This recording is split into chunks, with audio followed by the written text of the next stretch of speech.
The old, rusted sign read Willow Creek, population 0. It was a haunting reminder of a place long forgotten, a town that had once thrived but now lay in desolation. John pulled up, engine sputtering, dust swirled around him, creating a ghostly haze that seemed to cling to the remnants of the past. The road had been long and lonely, leading him to this forsaken place. He stepped out, a chill wind biting through his jacket. The silence was unnerving, broken only by the creaking of a rusty swing set. The playground, once filled with laughter, now stood as a monument to abandonment. Well, this place is something else. The words hung in the air, almost swallowed by the oppressive quiet. John walked into town, each step echoing in the emptiness. The sound of his footsteps seemed to amplify the desolation, a stark contrast to the bustling life that once filled these streets. Boarded-up houses stood like watchful eyes. The air grew heavy, thick with a sense of foreboding. Every creak and groan of the old buildings felt like whispers of the past, stories of those who had left and never returned. He felt a presence unseen, watching him.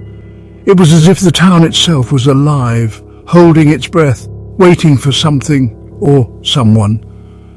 The feeling was palpable, sending shivers down his spine as he continued to explore the ghostly remains of Willow Creek. He reached the town square. A statue of a man stood in the center, face weathered and unrecognizable. As the wind picked up, John thought he heard whispers, faint and chilling. He looked around but saw nothing. What was that? He pressed on, drawn by an unknown force towards a dilapidated church. The door creaked open, revealing a dusty interior. A chill ran down his spine as he stepped inside. The air inside the church was heavy, suffocating. Dust motes danced in the faint rays of light that pierced through cracks in the walls.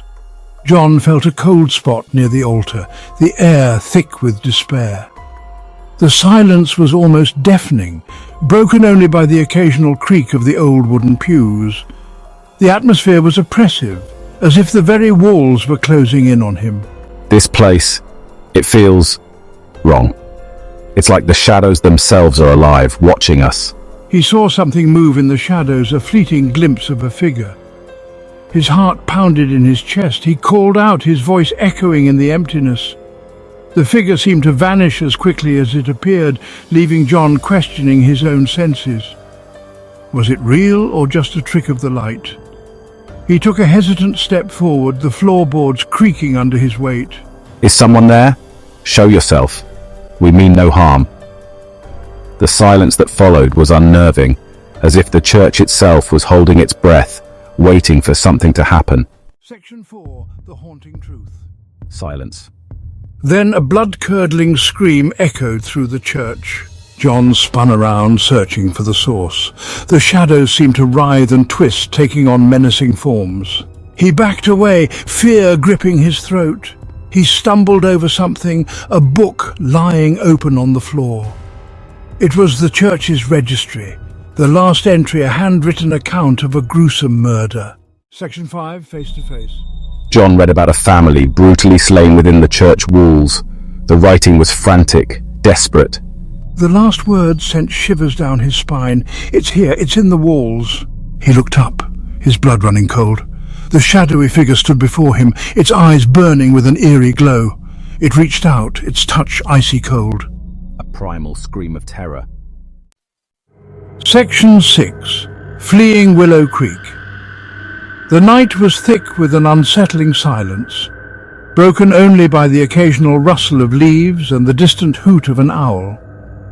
The town of Willow Creek, once vibrant and full of life, now stood as a ghostly reminder of what once was.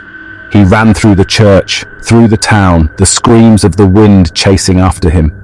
The old church, with its broken windows and decaying pews, seemed to echo his fear. The wind howled like a banshee, its icy fingers clawing at his clothes, urging him to run faster. He didn't look back, he just ran. His breath came in ragged gasps, his legs burning with the effort. Every shadow seemed to move, every sound amplified in the eerie silence of the night. Fear gripped his heart, pushing him to keep going. John scrambled back, scrambling to his feet. He stumbled over the uneven ground, his hands scraping against the rough surface. The darkness seemed to close in around him, making every step a struggle. He didn't stop until he reached his car, his heart pounding. The car was his only sanctuary, a fragile barrier between him and the horrors of Willow Creek. He fumbled with the keys, his hands shaking uncontrollably. He collapsed into the driver's seat, panting heavily, his chest heaving with each breath. The adrenaline coursed through his veins, making it hard to think clearly. As he drove away, he could see the figure in his rearview mirror, standing at the edge of town, its eyes burning into his soul. Willow Creek, a place frozen in time, a monument to its tragic past, would forever haunt his dreams. The memories of that night, the terror he felt, would never fade. The town, with its dark secrets and haunted history, had left an indelible mark on his soul. He knew he would never be the same again.